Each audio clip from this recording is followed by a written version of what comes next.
कोई चिट्ठी आई है, माँ जी तुमसे पढ़वाना चाहती है, बस इसलिए बुला रही हैं। मुंह टेढ़ा करके तनुजा मंजरी का मजाक बनाती हुए कहती है, अनपढ़ कहीं की। तनुजा का ऐसा बर्ताव देखकर बड़ी बहू बहुत दुखी होती है।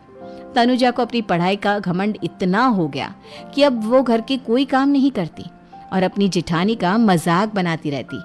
तनुजा का ये बर्ताव अब उसकी सास को भी नजर आने लगा था। एक दिन शांति ने अपनी बड़ी बहू से कहा, मंजरी, तनुजा हर समय तुम्हारा मजाक उड़ाती है, तुम्हें गुस्सा नहीं आता क्या? आता तो है माँ जी, लेकिन मैं क्या करूं? जब भी उसे कुछ बोलती हूँ वो और भी जली कटी बातें मुझे सुनाकर चली जाती है। मैं उसे अपनी छोटी बहन की तरह प्यार करती हूँ, लेकिन उसके दिल में मेरे लिए कोई इज्जत नहीं। बहू, तूने वो कहावत सुनी है, जुल्म करने वाले से ज्यादा जुल्म सहने वाला अपराधी होता है। मंजरी अपनी सास का इशारा समझ जाती है।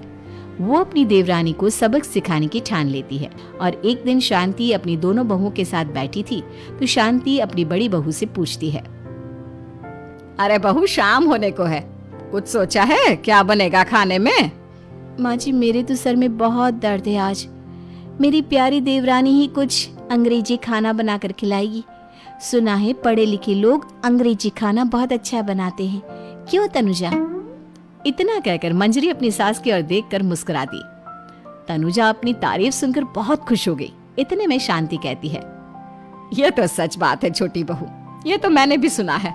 हम भी पक गए हैं बड़ी बहू के हाथ का खाना खा खा कर। तनुजा, तुम्हारी माँ भी तो तुम्हारे खाने की बहुत तारीफ करती हैं। आज हमें भी खिला दो कुछ अच्छा सा बनाकर। शांति की बात सुनकर छोटी बहू और आसमान पर चढ़ गई, पर उसे ये कहाँ पता था कि उसकी सास और जेठानी उसे सबक सिखाना चाहती हैं। तनुजा अपनी तारीफ सुनकर खुश तो बहुत होती है, पर सोचने लगती है, मुझे तो कैसा भी खाना बनाना नहीं आता। अब मैं क्या करूंगी? अगर मैंने इनको सच बता दिया तो मेरी सारी इज्जत मिट्टी में मिल जाएगी। अरे छोटी बहू, क्या सोच रही हो? खिलाओगी ना अपने हाथ का अंग्रेजी खाना? छोटी बहू हाँ में सर हिला देती है। अचानक से उसके दिमाग में एक आइडिया आता है, मैं इंटरनेट से देखकर कुछ बना लेती हूँ, मेरी वाहवाही पूरे घर में हो जाएगी। मुझे कौन सा रोज रोज बनाना है। माँ जी, आज आप सबको ऐसा खाना खिलाऊंगी, ऐसा खाना खिलाऊंगी कि। इतने में शांति छोटी बहू की टांग खींचते हुए कहती है कि पता नहीं कैसा खाना खिलाओगी। ए ऊपर वाले, हमारी रक्षा करना।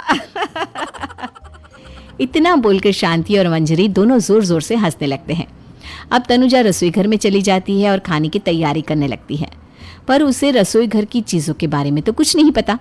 जैसे तैसे सारी चीजें निकालती है और इंटरनेट पर देखकर खाना बनाती है। कुछ ही देर में सब लोग घर आ जाते हैं। अरे सुनते हो, आज का खाना हमारी छोटी बहू बना रही है। अरे वाह, आज तो फिर कुछ अंग्रेजी खाना खाने को मिलेगा। कुछ ही देर में खाना बन जाता है तो छोटी बहू सबका खाना लगा देती है। इतने में बड़ी बहू कहती है, क्या बात है देवरानी जी, आज तो बहुत अच्छी खुशबू आ रही है। ये बात तो सही कही बड़ी बहू तूने, खुशबू तो अच्छी है। ऐसी खुशबू तो मेरे खाने में भी नहीं आती। सब मिलकर छोटी बहू की बहुत तारीफ करते हैं और छोटी बहू 7वें आसमान पर बैठ जाती है। अब सभी खाना खाते हैं। जल्दी जल्दी दो, अब तो मुंह में पानी आ रहा है। हाँ हाँ, मुझसे भी नहीं रुका जा रहा। जैसे ही सोहन एक निवाला खाता है तो उसकी आंखों से पानी आने लगता है। ये देखकर शांति सोहन से पूछती है, क्या हुआ जी, खाना इतना अच्छा बना है कि आंखों से पानी आ गया? सोहन चुप रहता है और धीरे धीरे से खाना शुरू कर देता है।